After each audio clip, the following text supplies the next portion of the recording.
Okay, so a quick tutorial about the broker price opinion, aka the BPO, okay? Now the thing about it is you got to understand that once you've submitted your offer, okay, and the sellers approved it, the agents, gone ahead and gave it the blessing, and now it's going up to the bank. The bank's going to offer out and want to find out how much this house is worth, okay? So the question is, do they, for every single situation like this, do they pay $50 to a BPO agent, or do they pay $350 to a appraiser? Okay, they don't have the money for that, so they're going to spend $50. Now here's the deal: the $50 goes to a junior agent generally, because your guy who's got a lot of time, is not your top producing agent. So the top producing agents, the smart ones, generally are not doing BPOs. They might have a junior person do it for them, or an unlicensed person pull comps or something like that, and then they'll review it, put their stamp on it, take $50 and pay that guy half and keep $25 for themselves. But mostly this guy is pretty new, okay? Here's the thing. As an agent, now wholesalers, you need to know this, how this works. And as an agent, let me give you some advice, because I'm a listing agent myself. I list and sell property all the time, about 75 a year. So this is how you avoid this problem of getting a bad BPO, which screws up your value, okay? What you do is you take on MLS and you mark down that the lockbox is not on there. You take the homeowner's name and number out, okay? The BPO agent is forced then to call you as the listing agent, okay?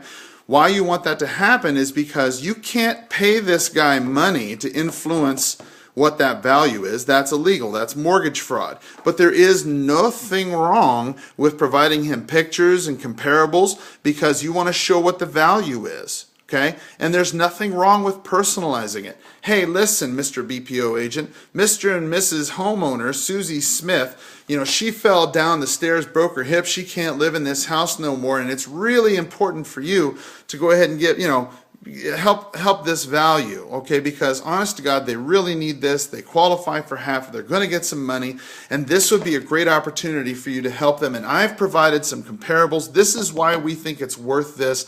This is what the pictures are, and it saves this person a bunch of time, okay?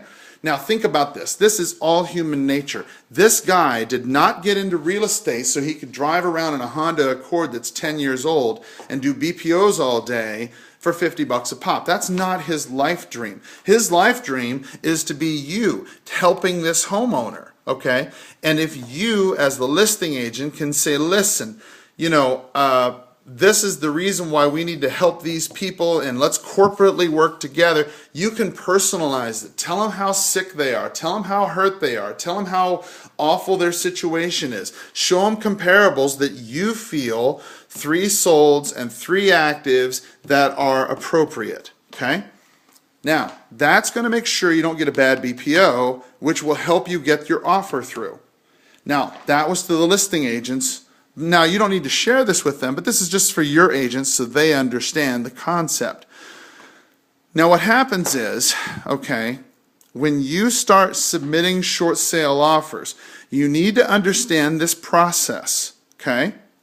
And as a short sale agent, a buyer's agent, you can go ahead and say, hey, listen, I want to help you get this broker price opinion through, and I know exactly how this works, and I can help make sure that you get a good value. But what I like to do with my listings, this is how you sell it to them, with my listings, and you explain this strategy, okay?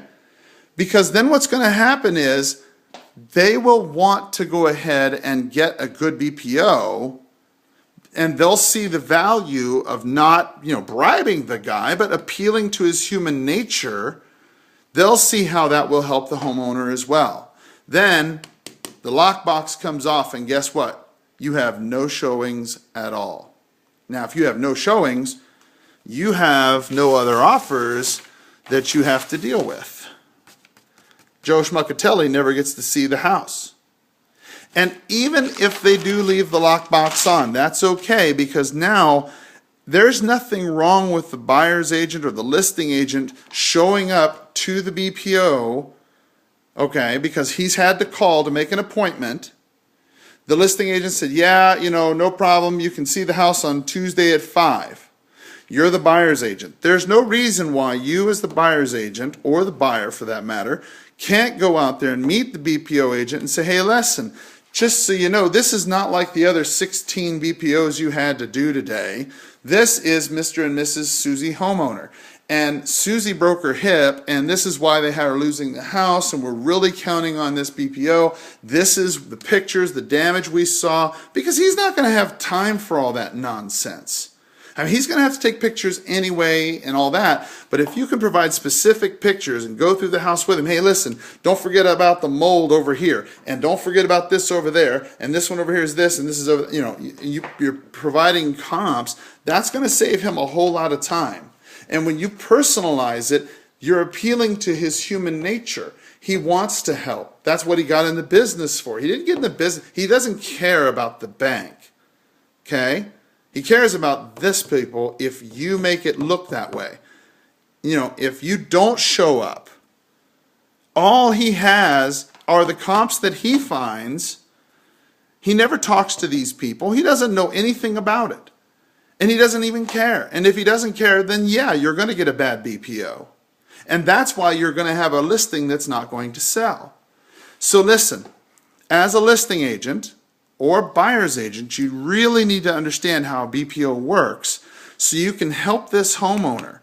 Because if you're the listing agent trying to get them the most money, you want to make sure that BPO agent understands things your way. If you're a wholesaler, you want to try and get this agent to understand your point of view. And the reason why is because it'll help the homeowner. All you're trying to do is stop a foreclosure and get a bank what they want. And in the process of doing that, if it just so happens that it cuts this guy out, then, well, that's sort of a casualty of war. But if this buyer is a wholesaler, what's stopping you from going ahead and making appointments anyway? So what if it doesn't have a lockbox? So what if it's contingent? They're still looking at offers. Why can't you make an offer? The reason why is because people don't want to fight. But if that's what you're using here, they don't want to fight, you're using that to your advantage. So that's how to go ahead and make this BPO thing work. Now, the next step, I'll show you exactly what happened.